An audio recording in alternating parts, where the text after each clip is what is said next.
Saludo a todos, hermanos, amigos, personas de buena voluntad que nos siguen.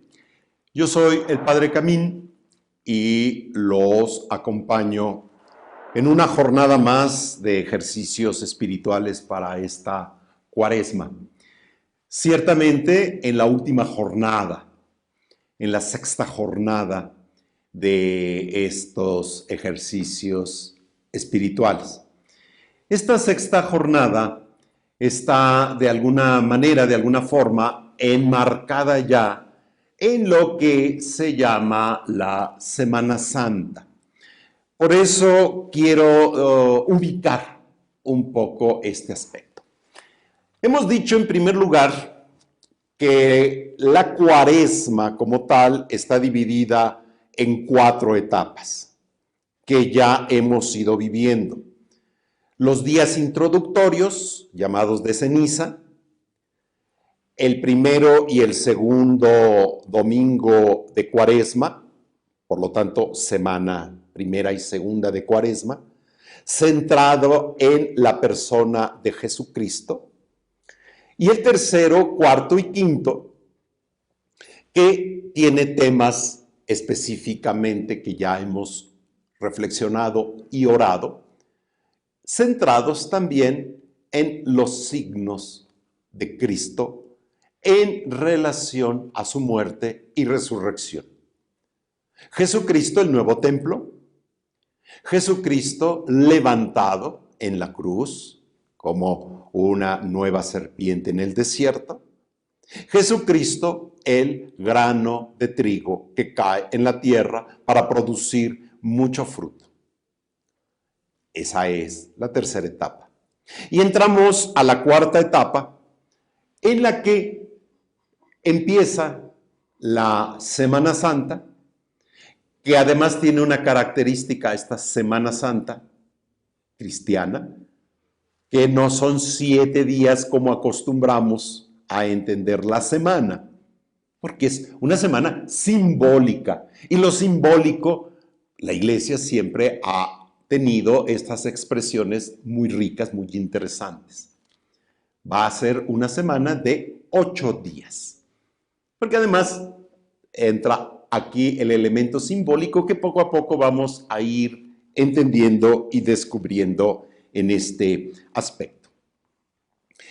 Quiero, en primer lugar, comenzar con el nombre de este día, porque a veces no lo tenemos en cuenta. Y como todo, a nivel popular, a nivel de que dicen y se llama, etcétera, y no sabemos exactamente qué significado tiene.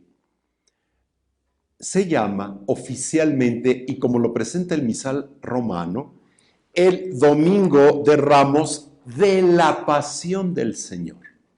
A veces nos quedamos nosotros solamente en la primera etapa, en el Domingo de Ramos. Todo el mundo le dice Domingo de Ramos, los calendarios así lo ponen, los calendarios civiles, por supuesto, no los calendarios litúrgicos, pastorales.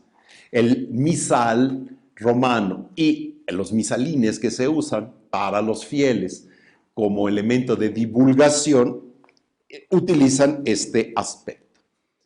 Entramos, por lo tanto, con el primer día de la Semana Santa, que es el Domingo de Ramos de la Pasión del Señor. Tenemos que descubrir algo muy importante. Seguimos en la Cuaresma. La Cuaresma no ha terminado. Pero también al mismo tiempo tenemos que descubrir que es un domingo, día domingo, con la importancia pues que tiene siempre el domingo, con la importancia que tiene esta perspectiva del domingo. Cuando se comenzó la reforma litúrgica hace 50 años, uno de los elementos importantísimos que se descubrió y que hoy por hoy de eso vivimos es la importancia del domingo. En el número 4 de las normas universales sobre el año litúrgico y el calendario, entregados por el Papa Pablo VI en 1969 a la Iglesia, y son las normas que actualmente nos rigen, comenzó destacando el domingo, porque parece que el domingo antes estaba perdido en el sentido litúrgico, en el aspecto importante de su expresividad. Porque lo mismo en un domingo se podía celebrar a un santo, se le podía celebrar una memoria de la Virgen María, etc. En muchos lugares no ha cambiado esa mentalidad. Y el domingo, al domingo se le añade cualquier elemento y se pierde otra vez el sentido del domingo. Y entonces tenemos que rescatar, reentender la importancia del domingo. El primer día de cada semana. A mí me da mucha risa cuando por el teléfono me mandan el lunes que buen inicio de semana. Pues eso es una mentira, porque la semana ya comenzó el día anterior. Eso me lo tienen que decir el domingo. Me tienen que felicitar y desear una buena semana el domingo. Buen domingo y buen inicio de semana. Porque el fin de semana ya se acabó, ese fue el sábado. Ese fue en todo caso el viernes por la tarde-noche. Pero el domingo es el primer día de la semana. La cultura actual está destruyendo este sentido. Llamado Día del Señor o domingo, y en latín se dice dies dominica. La Iglesia, por una tradición apostólica, esto quiere decir desde el grupo de los 12 de los apóstoles, cuyos orígenes arranca el mismo día de la resurrección de Jesucristo. Es un día que se arraiga en la misma resurrección de Cristo.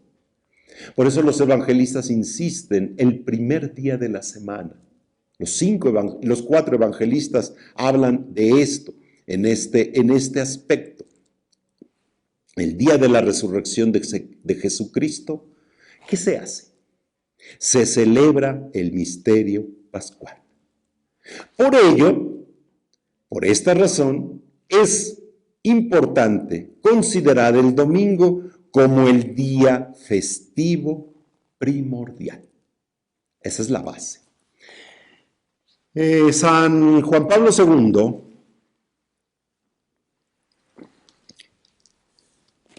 vio la importancia del domingo y por eso entregó también a la Iglesia una carta apostólica llamada el Día del Señor, que es muy importante siempre, constantemente estarla repasando, reflexionando, etc.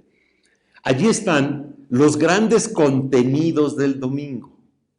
¿Cómo arranca desde el día de la creación el domingo, el primer día de la creación, y va a concluir el domingo en el día de la plenitud, cuando todo se ha consumado en Cristo? O cuando nosotros pasemos de este mundo a la presencia del Padre y lleguemos pues al día de los días, el día que ya no tiene fin, al día de la eternidad, porque ya gozamos plenamente de Dios. Ese es el primer aspecto que hay que entender del Domingo de Ramos, que es una celebración del domingo, día del Señor, como Pascua primordial, que se celebra con toda esta gran importancia, este gran sentido. Está enmarcado entonces como primer día de la semana. En Occidente, sobre todo, nosotros conocemos esta semana como la Semana Santa. Pero también en Oriente recibe otros nombres y a lo largo de la historia ha recibido otros nombres. Por ejemplo, en el Oriente se le llama también la Semana Mayor. A veces también aquí se utiliza ese término porque viene de la liturgia oriental, porque viene de las formas orientales de la liturgia.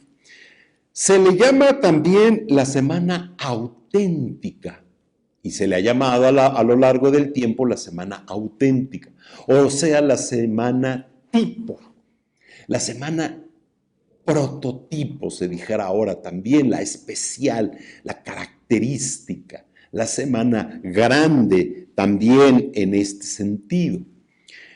También se le ha llamado la Semana Santa y de la Pasión o Semana de la Pasión, porque la pasión sobresale también en este aspecto. También se descubre que es la semana que precede a la Pascua. Si nosotros tendríamos que dar una definición, por lo tanto, de la Semana Santa, es la semana que precede a la Pascua, entendiendo el domingo de Pascua como primer día de la semana del otro día. Entonces, ahí está esta perspectiva en la que se celebran los misterios de la redención. Y ojo con la palabra misterio. En la liturgia se utiliza mucho el término misterio y a veces nos vamos con la idea que en castellano ordinario nosotros utilizamos con la palabra misterio. Pensar que misterio es algo misterioso, extraño, raro, que hasta da miedo, etc. En griego, esta palabra no quiere decir lo mismo. Cuando se utiliza en griego la palabra misterio, y por eso nosotros hablamos de los misterios de Cristo, el misterio de la encarnación, el misterio de la redención, el misterio de la resurrección. Ese lenguaje, por ejemplo, pasa al rosario, los misterios que van configurando la coronilla del rosario. Nosotros cuando hablamos de misterio, la palabra misterio quiere decir lo que se revela, lo que se da a conocer. Y de tal manera se da a conocer esto que aparece otro aspecto ciertamente importante y significativo. Eso se convierte en un signo salvífico. Entonces, por eso ya hemos hablado también en la introducción general de el misterio pascual. El misterio de la redención de Cristo es el misterio de su Pascua, Cristo muerto y resucitado, el que vive, el que ha vencido a la muerte, el que está glorificado, está expresado a través de su misterio pascual, el misterio pues de Cristo. De allí entonces que debemos de entender que esta Semana Santa, la que tiene 8 días, para entenderlo, va a tener entonces, dentro de lo más importante, 3 días, lo que llamamos el Sagrado Triduo Pascual. Así lo menciona el misal romano. Hoy en día no podemos entender perfectamente los conceptos, por ejemplo, de esta celebración de la Semana Santa o del Sagrado Triduo Pascual, si no vemos originalmente el misal romano, porque es el que rige la nomenclatura y las expresiones de hacerse. ¿Cómo se hace? ¿Cómo se realiza? Y los contenidos como tal, más el complemento que existen en los documentos de la Iglesia, las normas universales para el año litúrgico y el calendario, y una carta circular que existe que se llama Sobre las fiestas pascuales. Entonces, todo esto nos va dando esta característica, este sentido. Por eso hoy hablamos del Sagrado Triduo Pascual. 3 días muy importantes en la vida de la Iglesia, centrados en el misterio pascual de Cristo. El triduo del crucificado, el triduo de Jesucristo en la vivencia, en la experiencia del descendió a los infiernos, el sepultado, y Cristo resucitado. Las tres dimensiones, que va a corresponder a 3 días: viernes, sábado y domingo. Olvídense del Jueves Santo, por favor, porque esa es una introducción nada más, y solamente es después de la caída del sol. Entonces, la cuaresma dura hasta la hora de nona, o sea, hacia las 3, 4 de la tarde. Todavía sigue cuaresma. Hablaremos adelante de este aspecto importante. Enmarcado dentro de la Semana Santa y como consecuencia de llegar hacia el triduo pascual como culminación de esta semana, y la importancia que tiene todo esto, el domingo, que siempre expresa, como decíamos hace un momento, este aspecto de la Pascua, se realiza en este domingo de Ramos de la Pasión del Señor, se realiza la entrada triunfal de Jesús a Jerusalén. Cristo entra a la ciudad santa. Y para eso se requiere con ritos solemnes y sagrados para entender este hecho. Aquí hago un brevísimo excursus histórico para que podamos entender los nombres, los 2 nombres que tiene este día. En Oriente, ordinariamente, originalmente, se llamó Domingo de Ramos. Después también, sobre todo ya cuando vino la romanización, se utilizaba el concepto de palmas, porque las palmas son más de tipo romano. Allá se usa más el olivo, porque pues, hay cantidades de olivo por todo el Medio Oriente. Hay una peregrina del siglo IV, Egeria o Eteria, y por ahí pueden conseguir su diario, su libro de viaje, su diario, una virgen consagrada española del siglo IV, que se va a Medio Oriente a realizar una peregrinación. De modo que la peregrinación a la Tierra Santa no es novedoso, siempre ha existido. Y esta mujer narra, como toda buena señora, narra todo lo que ve. Y narra, gracias a ella, narra las formas litúrgicas que había en la Iglesia Madre de Jerusalén. Y entonces esa es una de las fuentes litúrgicas que se tiene. Cómo en Jerusalén se reproducía la entrada de Jesús a la ciudad santa. El obispo presidía esa celebración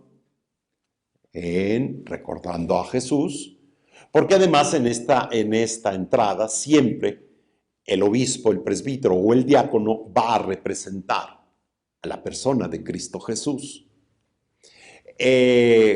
Las aclamaciones, los himnos, los cantos, los ramos, la procesión en general, ¿qué se hacía? Esa procesión entonces es propia de la ciudad santa de Jerusalén. Con el correr del tiempo, esto pasó a Occidente.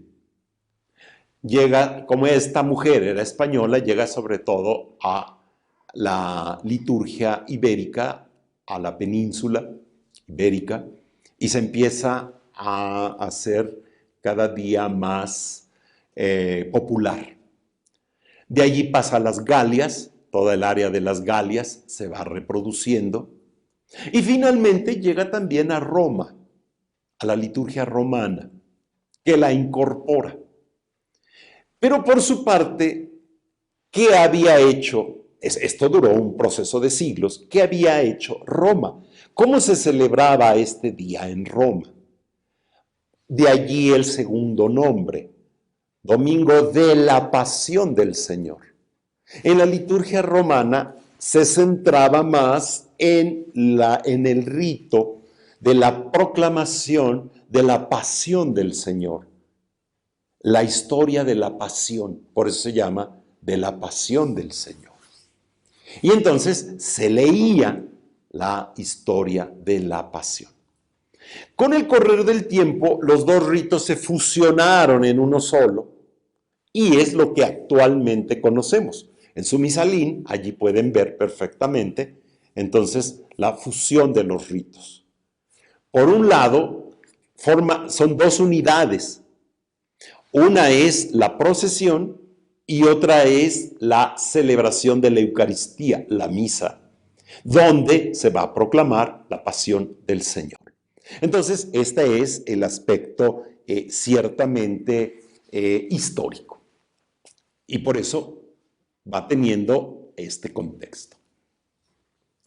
La Semana Santa también nos va a obtener este aspecto de que tiene dos bloques celebrativos.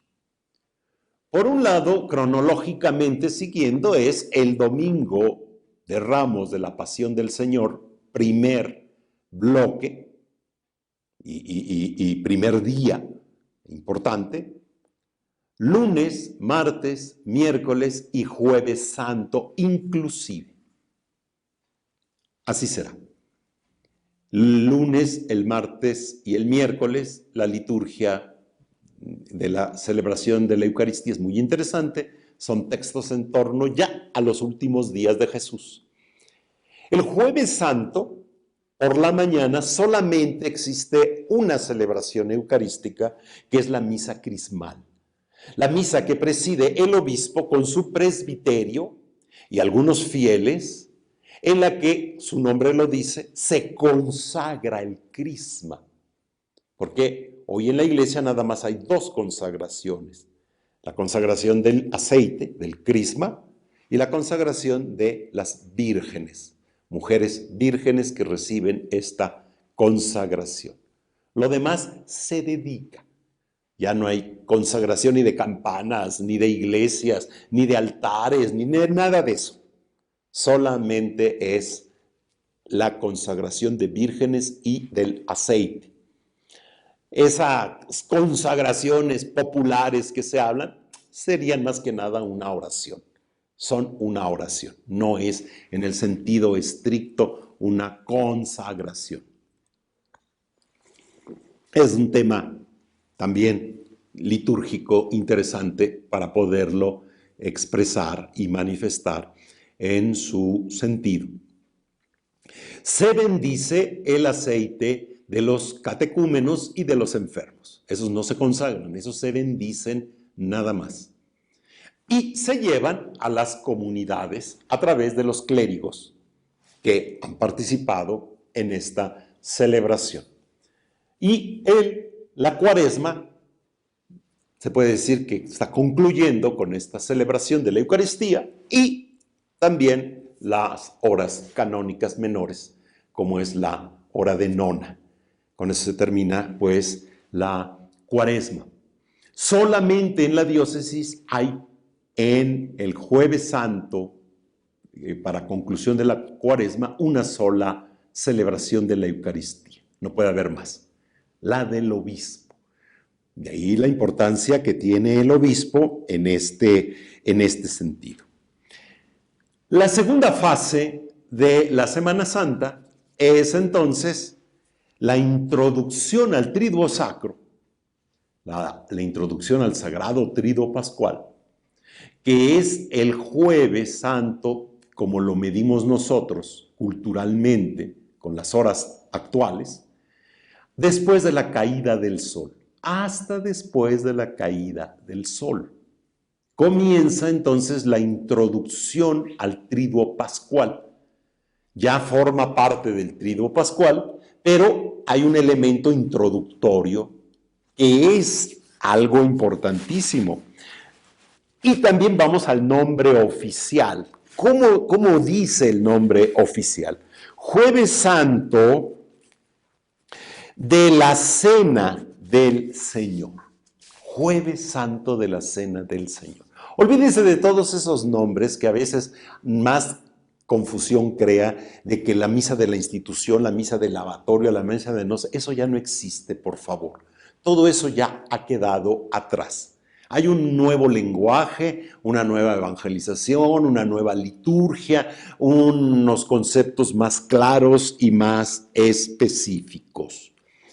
Se llama misa vespertina de la Cena del Señor, que además es un nombre muy bello. Misa vespertina, misa de la tarde-noche. Nadie cena a las 4 de la tarde.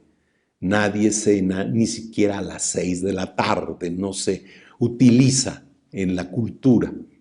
En los países un poquito tipo Inglaterra, Estados Unidos y algunas partes que cenan muy temprano, bueno, la cena es después de las 6:30 ordinariamente. En Europa la cena es a las 7 de la noche, como aquí en México a partir de las 7 empezamos a cenar, entre 7, 8, 9. Por eso es una celebración que se realiza después de la caída del sol. Si es la cena del Señor, nadie puede cenar a las 4 de la tarde, a las 5 de la tarde, aún a las 6. No sabe a cena.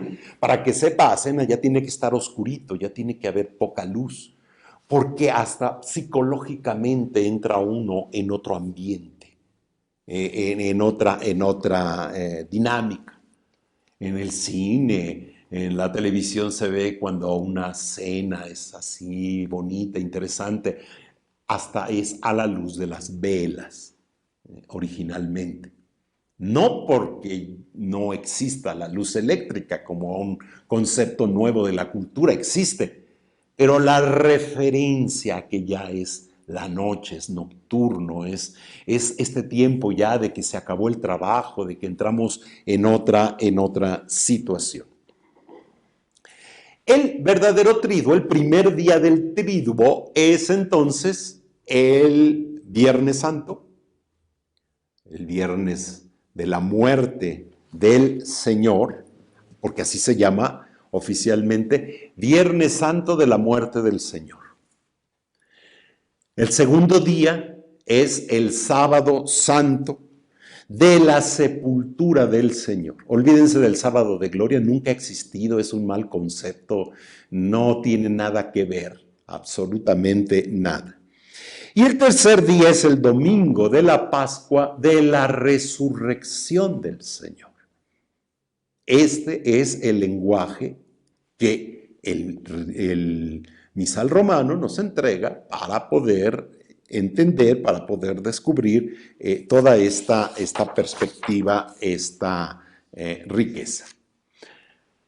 Los contenidos litúrgicos son muy interesantes de toda la semana en su conjunto. Nos encontramos entonces en que esta semana está centrada en la Pascua de Jesucristo. Por eso tiene que ser una profunda reflexión en la Pascua de Cristo, en el paso de la vida humana que Jesús tenía, a la vida eterna, a la participación de la vida del Padre Celestial, de Dios Padre Celestial. La nueva Pascua de Cristo es el cumplimiento de la antigua Pascua que se anunció en la liberación de Egipto. Y que por lo tanto, esta nueva Pascua de Cristo es también nuestra coparticipación en esta nueva Pascua. También necesitamos que nosotros se realice esta nueva Pascua de Cristo. Cada año la Semana Santa nos trae a la memoria, por eso es importante siempre retomar estos aspectos de memoria. Ya la Cuaresma decíamos también qué bien nos hace la Cuaresma porque nos ayuda a vivir la experiencia de la conversión, de la renovación, de centrarnos en Cristo, de salir al desierto, etcétera, etcétera. Y nos lleva a descubrir cómo, otra vez, la salvación de Jesucristo está centrada en su Pascua. No podemos pensar en la salvación de Cristo sin pensar en su muerte y resurrección. No, es ilógico. Allí está el punto central, ahí está la culminación, ahí está el eje de su vida, actividad, acción y realización ciertamente importante. Su Pascua es entonces la concretización de la vida cristiana a través de su cruz. Por eso ya hemos reflexionado en la importancia que tiene la cruz. Y la forma de celebrar, de traer a la memoria esto, es a través de la liturgia. No hay expresión más rica que la liturgia, porque la liturgia es el ejercicio del sacerdocio de Jesucristo. Muchas personas todavía a la manera antigua están centradas solamente en ejercicios devocionales. No digo que no son buenos, pero no son los más importantes. Y si yo no hago un ejercicio devocional, no importa. Pero si participo, esa es la palabra clave, participo en la liturgia, aunque sea ahora a través de los medios de comunicación, debido a la pandemia en la que estamos, la liturgia es más expresiva que cualquier ejercicio piadoso. Entonces, allí debo de entender cómo. Por eso se ha renovado, y especialmente esta experiencia de la Semana Santa viene renovándose desde tiempos del Papa Pío XII. Fue el primero que empezó a renovar la Semana Santa, luego lo retoma el concilio, luego lo retoma la reforma litúrgica y toda la riqueza actual que tenemos, donde es necesario a veces prescindir de todos estos aspectos. Pero es que tenemos la Semana Santa de España y de todo. Pues sí, pero ya eso fue de otro tiempo. Es que tenemos la de Taxco, tan esto, tan lo otro. Pues sí, pero ya corresponde a otra mentalidad. O sea, y yo no sé esas expresiones como la de Taxco, si Dios quiere todavía que sus hijos se anden llenando de espinas y si sus hijos anden caminando con cadenas por la calle, si sea necesario que estén flagelándose. En ninguna parte de la liturgia aparece nada de eso. Y entonces lo convertimos en folclore. Es que es la tradición. Y se convierte ahora, lo toma la Secretaría de Turismo para decir, con esto podemos tener un buen turismo en las vacaciones, para que hagan algo. Y al final no quedó absolutamente nada. El verdadero sentido de la Semana Santa, del Triduo Pascual, del Sagrado Triduo Pascual, está perdido. Definitivamente. Nos quedamos solamente en la superficialidad y no llegamos a lo más hondo.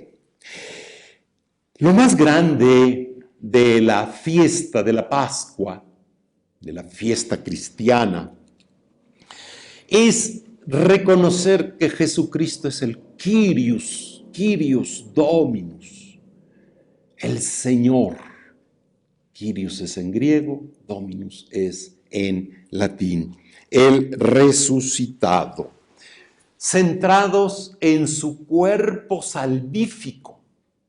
Ahí es donde entra y tiene gran sentido el cuerpo de Cristo, que es tan difícil a veces quedarse en esas representaciones muy tradicionales igual.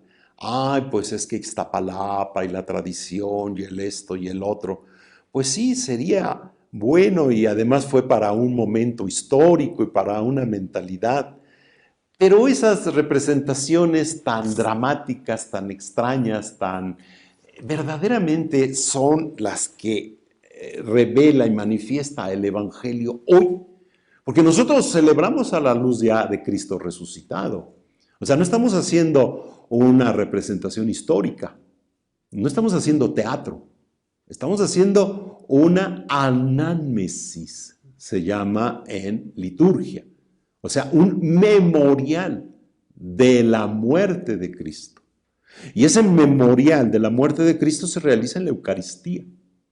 Y por eso la Eucaristía más importante va a ser la de la noche de la Pascua, la de la vigilia pascual. Memorial de la muerte y resurrección de Cristo. Este es el sacramento de nuestra fe. Anunciamos tu muerte y proclamamos tu resurrección. Los dos elementos que son necesarios para entender esta dimensión, este aspecto. Con esta introducción general a la Semana Santa, a su significado, a su contenido, ojo, reflexionen bien este contenido, que no se quede este contenido. No basta pensar simple y llanamente en lo que platicaba la abuelita, lo que se come, que la comida esta, que si forzosamente los viernes hacemos tal comida, y que la capirotada no puede faltar. Eso es lo menos importante. Lo más importante es estar centrados en la cruz, en la sepultura y en la resurrección de Cristo. Todavía actualmente hay mucha ignorancia de todo eso, aún en los programas de las parroquias. Mucha ignorancia en ese aspecto. A veces la vigilia pascual se enmarca, se pone como si fuera parte del sábado santo. Y no, el sábado santo también se va a acabar, porque va a comenzar la vigilia igual en la noche, ya que cayó el sol, después de la caída del sol. Si no, no tiene ningún sentido. Lo vamos a ver en otra parte, en otra sesión, donde vamos a centrarnos ahora sí en el Sagrado Triduo Pascual. La sexta jornada de ejercicios espirituales del Domingo de Ramos de la Pasión del Señor está centrada exactamente en el texto de la Pasión. La Pasión este año está expresada, está manifestada a través del evangelista San Marcos, que es el evangelista que nos está acompañando durante este año litúrgico, en el ciclo B. La Pasión, según San Marcos, va del capítulo 14, verso 1, hasta el capítulo 15, verso 47. Para que lo lean, es un texto largo. Por eso, a diferencia de los textos que les proclamaba en las jornadas de ejercicios anteriores, ahora no la voy a proclamar. Cada uno de ustedes la va a leer. Vamos a centrarnos en esta pasión. Nuestra meditación y nuestra oración en este último día, en esta última jornada de ejercicios, es ¿qué nos enseña la pasión de Cristo? ¿Y por qué la Iglesia la toma, como lo hacía la liturgia romana desde hace muchos siglos, y la proclama solemnemente? La proclama a través de una expresión de victoria. El Domingo de Ramos, entonces, tiene su manifestación victoriosa. Por eso se utiliza uno de los colores más bellos que puede haber en la liturgia, que es el color rojo. El color de la sangre, el color de la entrega, el color del amor, el color de la muerte de Jesucristo. Y este contenido celebrativo, entonces, tiene la característica del triunfo real de Cristo. Real como Cristo Rey. Este es el verdadero día de Cristo Rey. Como la iglesia a lo largo del tiempo es como toda familia, se le van pegando muchas cuestiones. Un matrimonio cuando empieza su vida, pues es muy sencilla, su casa tiene pocos elementos, etc. Pero conforme van pasando los años, pues se van entilichando y todos nos vamos entilichando en la vida. De todo lo que nos regalan, lo que obtenemos, lo que necesitamos, los libros, los estos, los otros. Y así ha pasado en la iglesia. Al calendario litúrgico se han añadido a veces hasta dobleces de celebraciones, pues que ya tienen su contenido. Y eso pasa mucho con la solemnidad de Jesucristo, Rey del Universo. El verdadero día de Jesucristo, Rey del Universo, es este. Este es el día en que entra Cristo como Rey. Lo habían anunciado los profetas a la ciudad santa de Jerusalén. Ahora nosotros, porque es una de las celebraciones más tardías que ha entrado en el calendario litúrgico, siglo XIX, siglo XX, la de Jesucristo, Rey del Universo, y le ponemos coronas y le ponemos un gran manto como si fuera príncipe romano, emperador romano y no sé qué tanto, y coronas de espinas y coronas reales y coronas... Pero no fue así al principio, como dice el mismo, pero como dice el Evangelio. Esta expresión del triunfo de la realeza de Cristo. Se va a dar esto en el diálogo con Pilato. ¿Tú eres rey? Le pregunta Pilato y Jesús lo va a contestar. Tú lo has dicho. Soy rey. Para eso he nacido, para eso he venido al mundo. Soy rey. Si mi reino no fuera de este mundo, hubieran luchado para que no cayera yo en tus manos. Pero mi reino no es de aquí.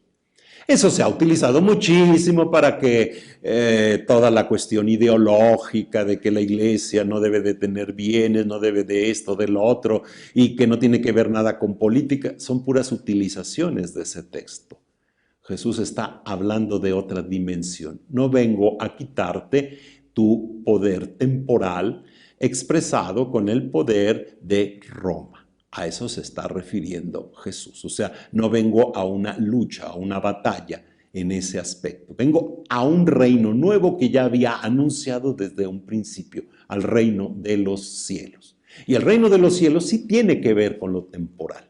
El reino de los cielos sí le importa al reino de los cielos la educación, sí le importa la armonía entre los pueblos y entre las personas, sí le importa la justicia y la paz.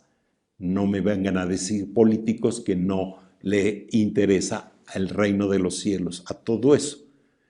Sería interesante siempre ir descubriendo en el Evangelio todas esas consecuencias, como a Jesús sí le interesa toda esa realidad. Hay ustedes, escribas y fariseos, que se han guardado la llave de la sabiduría, no dejan entrar ni salir. No educan al pueblo, Ahí está el problema de la educación.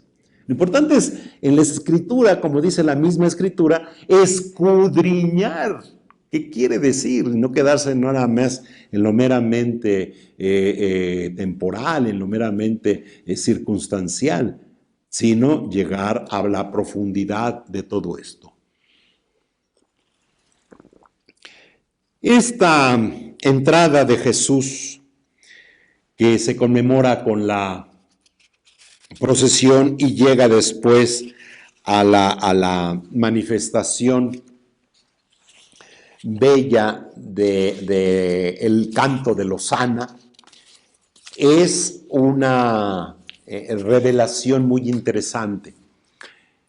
Nosotros usamos la palabra Hosana con doble N, en México no la utilizan, yo no me explico por qué. Hosana,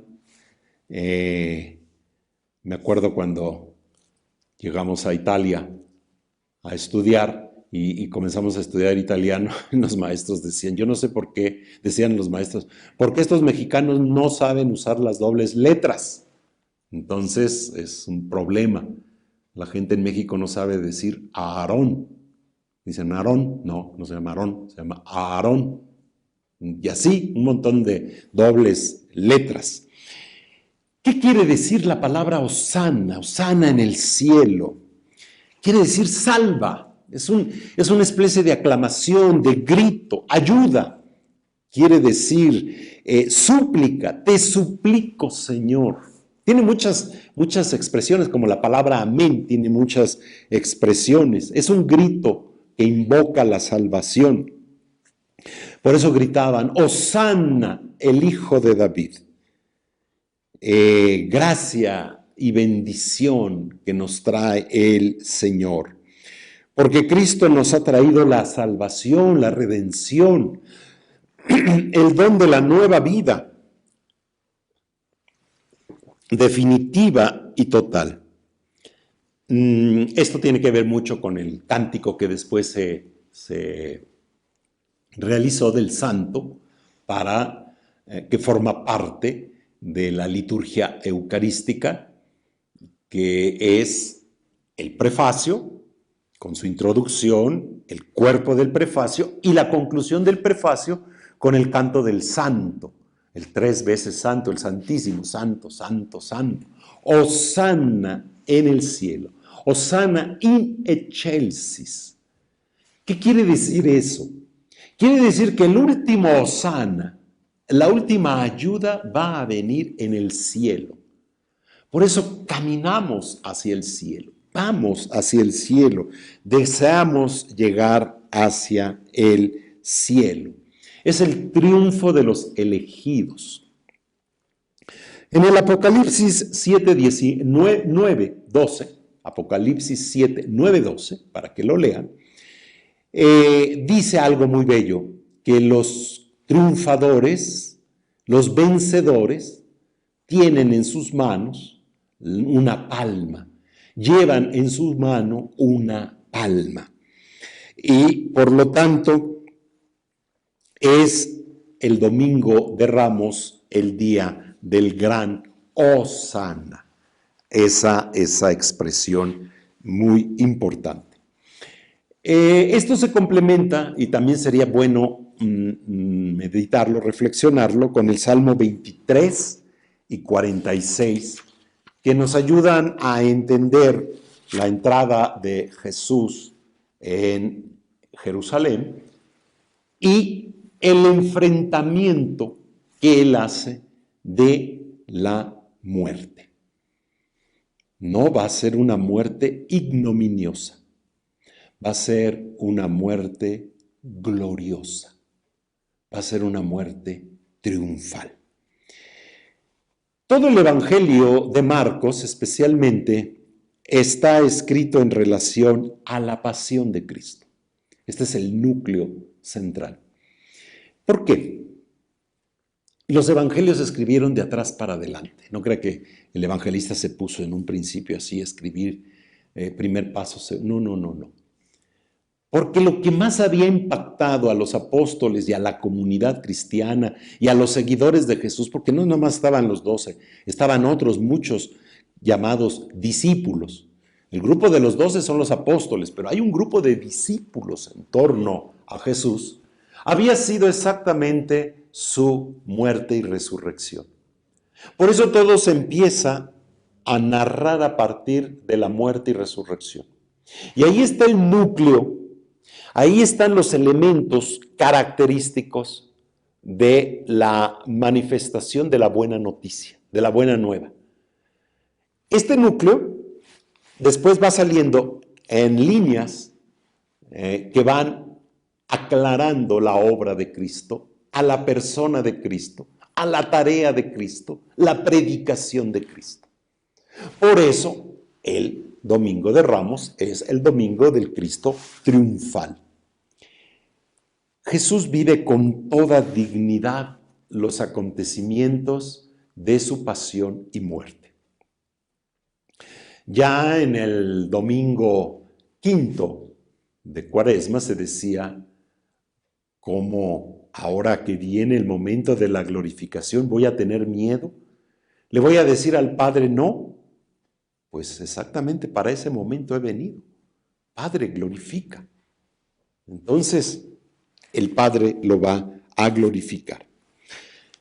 Por eso, la muerte y resurrección de Cristo, su Pascua, no es otra cosa, otra expresión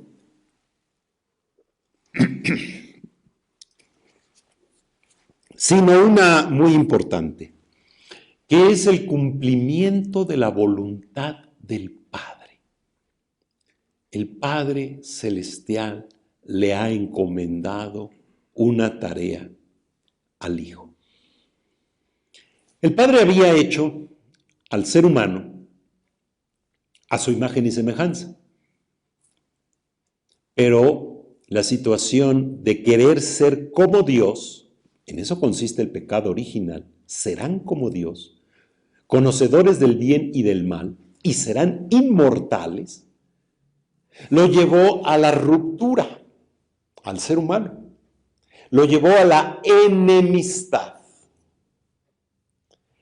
Y por eso la tarea del Hijo es, ¿cuál es? El Padre le dice, vuelve a traer al hombre a nuestra amistad, que forme parte de nuestra comunión.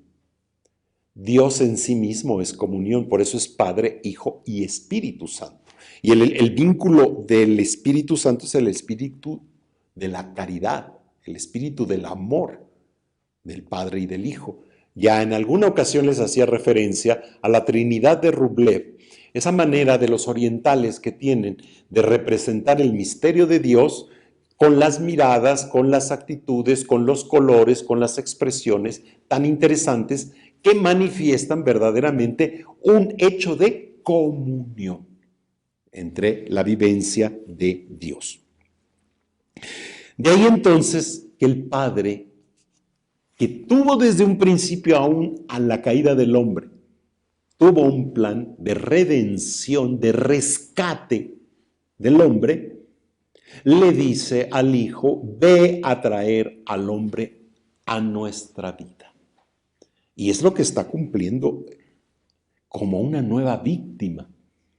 Exactamente los contenidos de la Pascua, los contenidos del hecho pascual de Jesucristo. Y Jesucristo se mantiene obediente a esta misión. Si el Evangelio de Marcos y la Pasión según San Marcos algo subraya, es exactamente esa actitud de obediencia de Jesús. Es muy interesante pensar que como este es el esquema, esta es la narración primera que se escribió, el Evangelio de Marcos, es como que la más auténtica, como que la más humana, como que la más desgarradora también. O sea, leyendo, es desgarradora la situación en la que se va enfrentando Jesús, desde la etapa de la cena, la traición que se va realizando, la oración de Jesús, el abandono de los discípulos, Simón que no ha podido dormir una hora, en fin, y va manifestando. Hay que leer en la profundidad, y el Espíritu Santo, en el momento en que tomamos la Escritura, le empezamos a leer, actúa en nosotros para revelarnos todos estos acontecimientos hechos. Una relectura solamente es el único que nos puede llevar a una relectura profunda de la Sagrada Escritura. Entonces, el Espíritu nos hace entender esta crudeza que tiene la pasión según San Marcos. Verdaderamente una situación cruda, difícil. Los otros evangelistas se centrarán en otros aspectos, tendrán otras intenciones. Pero esta es la más concreta, la más específica, la primera que se escribió, sirvió como prototipo a las otras narraciones de la pasión. Jesús va a cumplir esta misión del Padre con su entrega. Qué palabra tan importante, tan profunda. Ya lo dice como la sangre de la nueva alianza se entrega por ustedes y por muchos, por todos los hombres, para el perdón de los pecados. Esa expresión de la entrega de Jesús es importante. En el fondo siempre está aquella manifestación también que dice el Evangelio de San Juan: a mí nadie me quita la vida, yo la doy libremente. O sea, la libertad para dar la vida. En alguna ocasión quisieron lapidar a Jesús, pero esa no era la forma. Tenía que ser levantado. Y ya los domingos anteriores hemos reflexionado sobre esto. Cuando yo sea levantado, como este nuevo templo de Jerusalén, entonces, y también recuerden que al final el grano de trigo que muere y produce fruto, la cosecha es levantada. Entonces, esa palabra es tan importante. Entrega, levantar. Para el compromiso que Jesús tiene en favor de los hombres, en favor del ser humano, en favor de la humanidad dolida, caída, en situación de dificultad. Porque Jesús comparte nuestro destino. Cuando veo a Cristo crucificado, no puedo hacer otra cosa, no puedo descubrir otra realidad más profunda que entender que allí, en ese cuerpo destruido en la cruz, como el nuevo Cordero Pascual, está nuestro destino. Está identificado, ciertamente comparte el destino humano. El destino que ha sido victorioso con la muerte, pero el destino que va a vivir en una situación nueva. A partir de Cristo, por eso esto es todo un hecho pascual, de Pascua, de cambio, de paso, de transformarse, de ir adelante. Este paso va a llevar a una situación nueva de vida. Por eso, al final, termina la narración